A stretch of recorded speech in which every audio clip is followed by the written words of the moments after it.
Amani sat by the river, washing her hands, when she heard it. A whisper. Amani. She turned quickly. Nobody was there. The wind was still. The trees didn't move. But she knew she had heard it.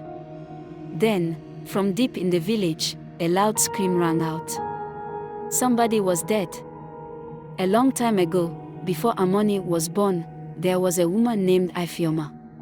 She was kind. She healed the sick and helped women give birth. But some people didn't like her. They were jealous. One day, the chief's wife lost her baby. The village elders blamed Ifeoma. They said she was a witch. They tied her to a tree and burned her. As she died, she screamed, "You have killed me for nothing. But I will come back. You will all pay." After that, everything was normal. For years, nothing happened. Until now. Elder Chokudi was found lying outside his hut. His eyes were open, but he was not breathing. His hands were stiff, frozen like he had been trying to fight something. The villagers whispered, "It's the curse." The elders said, "No, it's just bad luck." But Amani didn't believe them. That night, as she lay in bed, she had a dream. She saw a woman covered in fire. She was screaming. But her eyes were not full of pain. They were full of anger.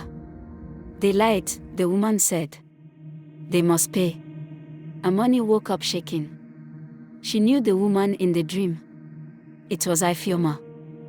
The next night, Amani heard the voice again. "Amani, find the truth." She stepped outside. The wind blew cold. The trees cast long, dark shadows. Then she saw her. Ifeoma. Her skin was burnt. Her eyes were hollow. She pointed toward the elders' hut. "They killed me. They lied. I will not stop until they are gone."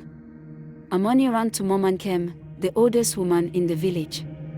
She asked, "Was Ifeoma really a witch?" Momankem sighed. "No, child. She was innocent. It was Chokudi. He poisoned the chief's baby. He wanted his own son to be the next chief."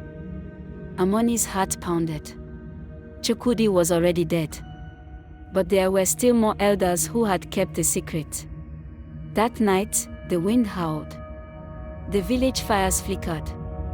The elders sat together, talking about how to stop the curse. Then, screams.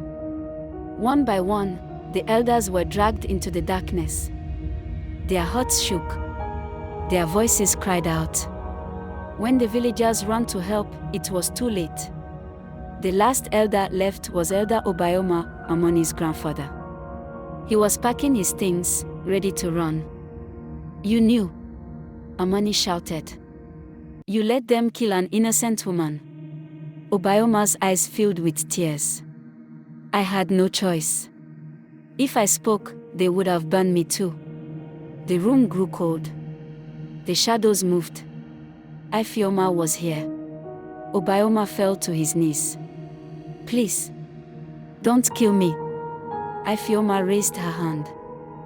The air became thick, dark, heavy. Amani jumped between them. "No," she cried. "Enough.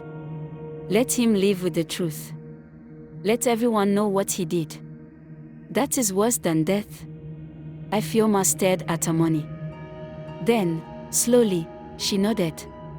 "The curse ends with the truth," she whispered. The shadow faded. The cold disappeared. Ifeoma was gone. The village changed. The new elders were kind. They ruled with fairness. They told the real story of Ifeoma. Amani felt peace. The curse was over. Amani's heart stopped. She turned and saw a shadow standing behind her. It was not Ifeoma, it was Mama Nkem.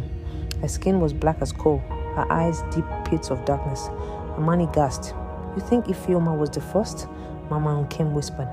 Amani's breath caught in her throat. The elders have lied before, and they will lie again. There are more buried beneath the village, forgotten, unnamed, and they are hungry. The ground trembled. A cold wind blew through the village. Then, from the earth, more whispers rose. The curse was far from over. Or, so she thought Amani. Walking in the dark bus with a lit lamp, saw a bone grip the carved bone, its surface warm, pulsing like a heartbeat. The whispers around her grew louder, turning into laughter, mocking, chilling. The jungle seemed to breathe, the trees bending closer. You have found it. Now you must finish it, the deep voice commanded. She didn't know how, but something inside her did. Amani placed the bone in the center of the shrine, her breath shaky. The ancient symbols on the skulls glowed brighter, and the wind howled. The spirits were waiting. She closed her eyes and spoke words she didn't understand, words that came from deep within her, like they had been etched in her soul long before she was born. The ground trembled. A shadow rose from the shrine, taller than any spirit she had seen. Its form was twisted, shifting like smoke. It had no face, only a wide, jagged mouth that grinned at her. You think you can break the curse? It hissed. Amani swallowed hard. I don't think, I know. The air grew thick, suffocating. But then the spirit hesitated. It stared at Amani, its smoky form flickering. Then it spoke, its voice lower this time.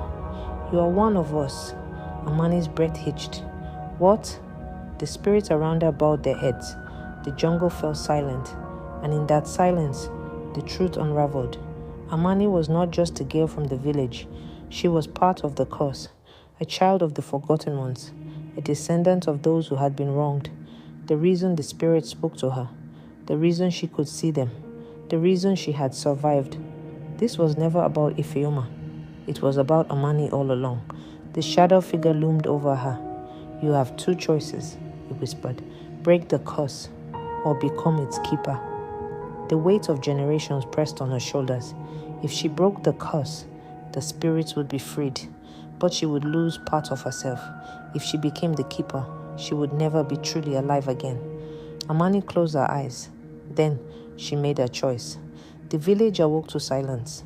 The jungle, once cursed, stood still. The shrine was gone, vanished as if it had never existed. Amani returned, but she was different.